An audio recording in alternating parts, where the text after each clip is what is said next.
Good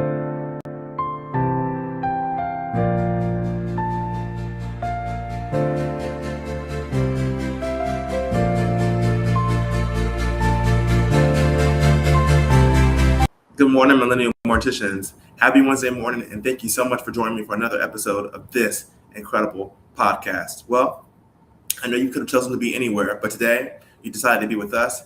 For that, I'm forever grateful. First and foremost, I want to thank the sponsors of today's video, Millennial Memorial Live Streaming. If you and your families need live streaming that is simplified and redefined, check them out at viveo.org. Again, check them out at viveo.org. Let's jump right. It's going to change your life, change your perspective, and change your view on how and why we love the way we do. The title of today's episode is The Greatest Act of Love. The Greatest Act of Love. Get your notepads out. Be ready to learn and listen and dive into today's episode. I think it's going to change your life, change your perspective, and show you what the greatest act of love really is. What is the greatest act of love you can give your family? It may not be a gift, an inheritance, or even the words, I love you. It may simply be taking the time to make your final wishes known. In today's episode, we'll discuss planning ahead. It's one of the most important things you can do in showing someone that you love them.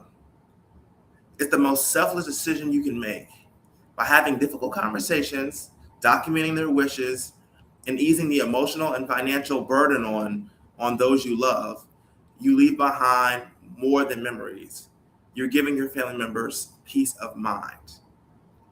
And as a funeral director, I've seen firsthand what preparation can do for a family. It can make the most difficult days in someone's life fill them with clarity, unity, and it allows the opportunity for them to honor their loved one without having to make the stressful and difficult decisions. See, talking about death and funerals and everything that we do is a very difficult conversation to have. It's not easy for everyone to talk about losing a loved one. But the deepest and most powerful thing you can do is honor their life. And the best way to honor someone's life is through love. We lead with love, we live with love, and now we're going to start honoring loved ones' lives through love.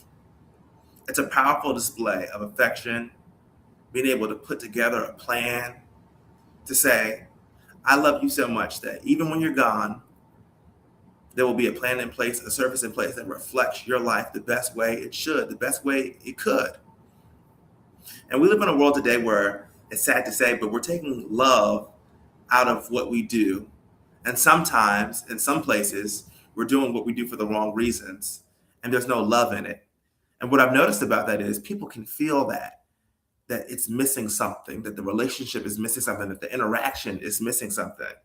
And that key piece, the key act of what we do, the key act of human nature and us being who we are and doing what we do is love.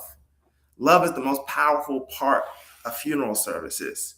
Love is a family entrusting in you, giving you a chance to serve them, allowing you to work with their loved ones, work with the deceased. That's trust and love all wrapped into one.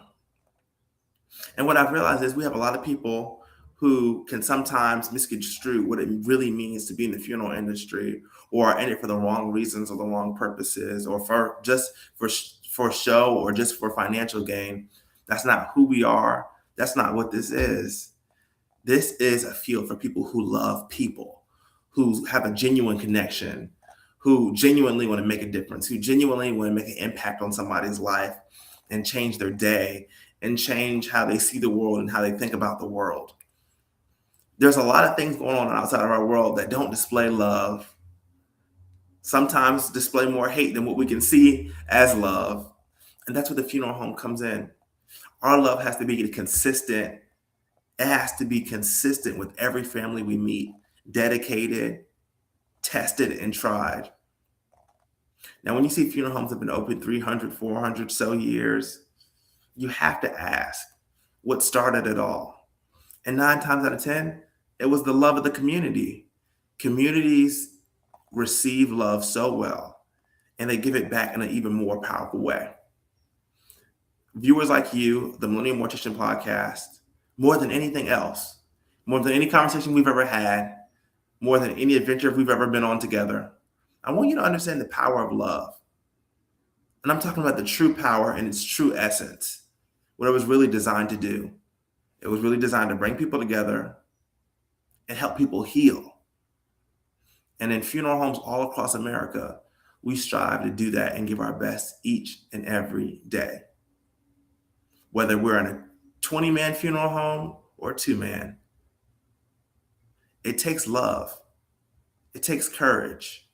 It takes a team, a network of people who are dedicated to service through all conditions and from all walks of life.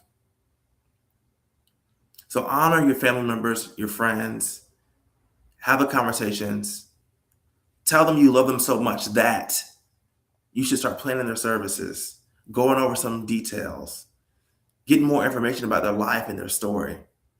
We have some interesting stories about each other's lives, some things we know, and a lot we'd be surprised we don't know.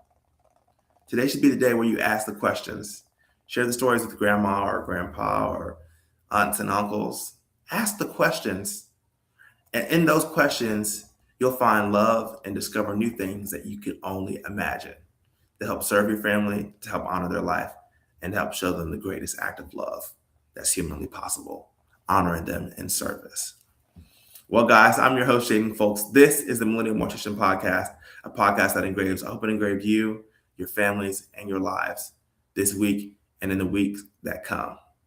I love you guys. Stay blessed, stay encouraged, and continue to show the greatest act of mankind as a whole, love. Catch you guys on the next one.